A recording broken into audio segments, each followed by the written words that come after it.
Voters in Ohio rejected a Republican proposal that would have made democracy a little bit harder.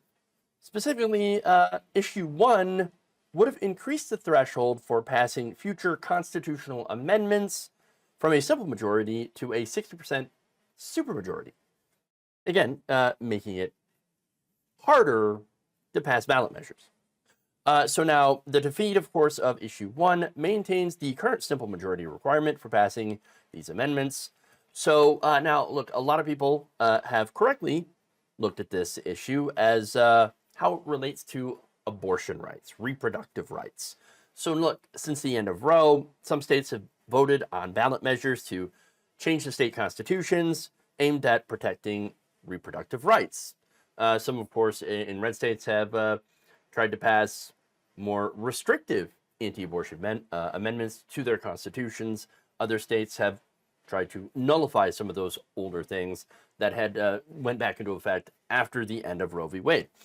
So now, issue 1, specifically in Ohio, is now setting the stage for a fall campaign centered around enshrining the right to an abortion in Ohio. So, look, at the end of the day, this is a big win for democracy, of course, as well as the pro-choice movement.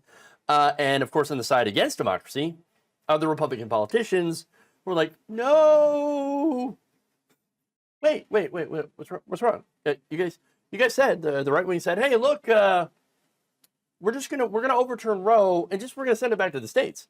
Let the states decide. This is not a federal government issue, and the states, the states should decide, and the voters. But yes, put it to the power to the people, right? Oh, well, and then look what happened. You give the power to the people, and they're like, yeah, no, we're not really interested in restricting abortion. We would actually rather go back to Roe. Yeah. Look, majorities in many states, including red states like Kansas and Montana, voted against increased restrictions on abortion. And so they use these ballot measures, to again, send a message. No, we're really not interested in more restrictions. Republicans looked at that and they said, oh no! And then they said, can't let that happen. And so that's where we're at. That's where we were at in Ohio. Now, Republicans, I got to ask you, what is it? Do you believe in democracy or don't you? Do you believe in the power of the voter or do you not?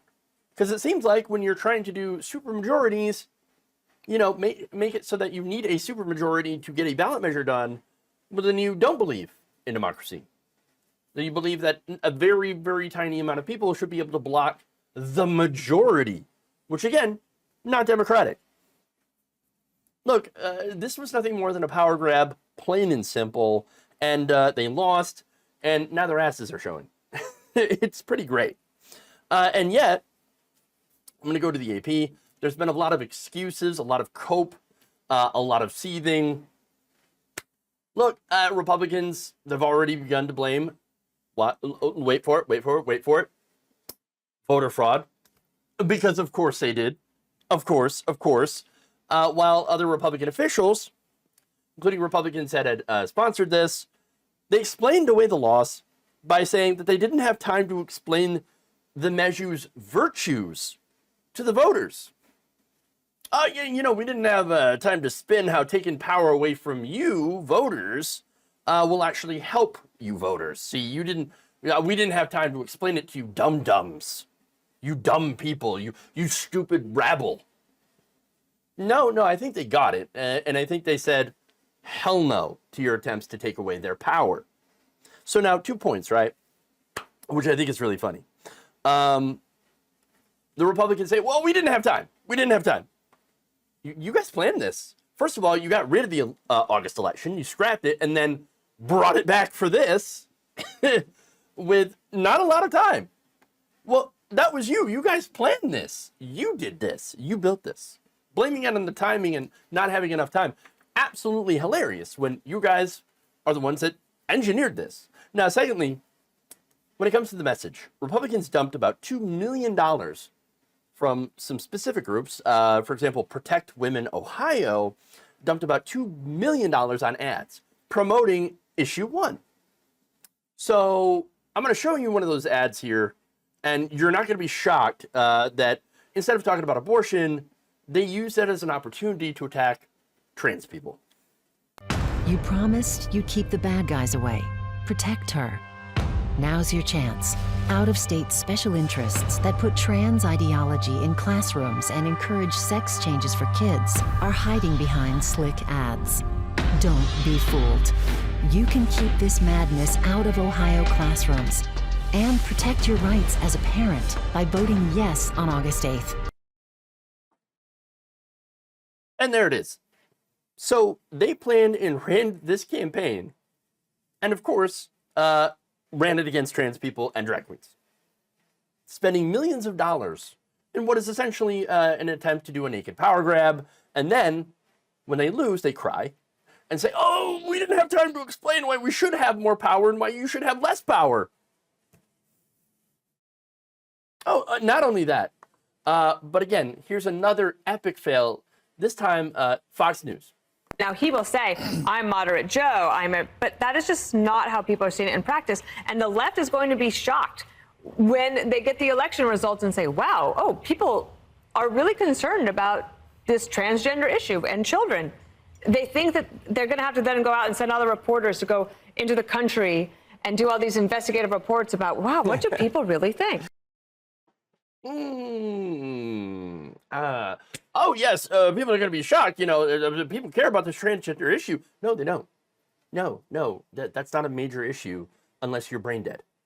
Okay, unless you're a brain dead Fox News viewer, you are not worried about, oh, trans ideology in the classroom, oh my God. No, that's not something that normal people are concerned about. Normal people don't think that this is an issue. But here's the thing, and I love how it's like, oh, the left's going to be shocked. No, it wasn't us that was the shocked ones, okay? Because we knew that, yes, democracy was going to win. We knew that freedom was going to win.